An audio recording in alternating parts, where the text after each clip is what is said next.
Moi, je suis Hélène Lagacé. Je travaille au CECI, au Centre d'études et de coopération internationale, et je travaille au sein de l'organisation comme spécialiste en égalité entre les femmes et les hommes. Et la première question que j'aimerais vous poser, c'est comment est née l'idée de concevoir une telle politique au sein de votre organisation de coopération internationale? C'est né en 92 dans la foulée des grandes rencontres internationales sur les droits des femmes, la décennie des droits des femmes à l'époque. Et donc, il y avait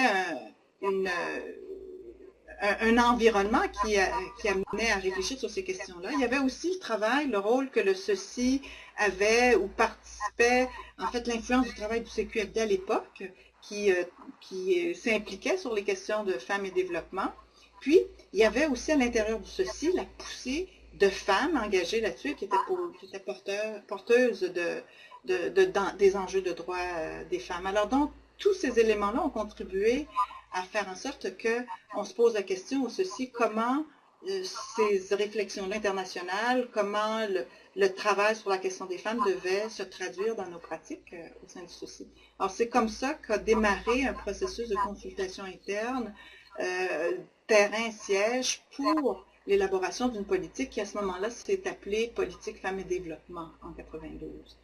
Et il y a eu donc, comme je disais, une vaste consultation, des comités qui sont mis en place sur le terrain, une élaboration d'une ébauche de politique qui finalement a été adoptée au conseil d'administration pour donc tout un processus pour créer une adhésion à cette réflexion-là. Mais encore une fois, il y avait un environnement qui poussait à réfléchir sur ces questions-là.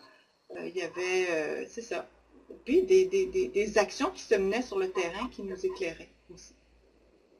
Alors, la deuxième question que j'aimerais vous poser, c'est est-ce qu'il y a eu des personnes clés qui ont fait avancer cette idée? Et si vous pouvez être un petit peu plus précise sur la position qu'elles occupaient dans l'organisation, donc on parle de 1992, la première politique. Ben, pour moi, ça va être difficile en 92 de dire que j'étais pas là. Ce que je sais, c'est qu'il y a certainement eu, comme je te disais, à l'interne, des femmes qui ont été porteuses de ce dossier-là. Il y avait certainement une volonté politique parce que ça a été adopté jusqu'au conseil d'administration. Puis on avait décidé de faire un processus qui était largement participatif. Ce dont je pourrais te parler avec plus de précision, c'est de 92 à aujourd'hui, en tout cas en 2008, lorsqu'on a décidé de réactualiser cette politique-là, là, il y a eu des acteurs précis et importants qui ont contribué à la réactualisation. Et ça a été porté, cette réactualisation de la politique, par un comité institutionnel en égalité entre les femmes et les hommes, qui était composé de représentants de chacune des divisions du CECI et des directions régionales du CECI, et c'était porté donc par tous les départements et par la direction générale.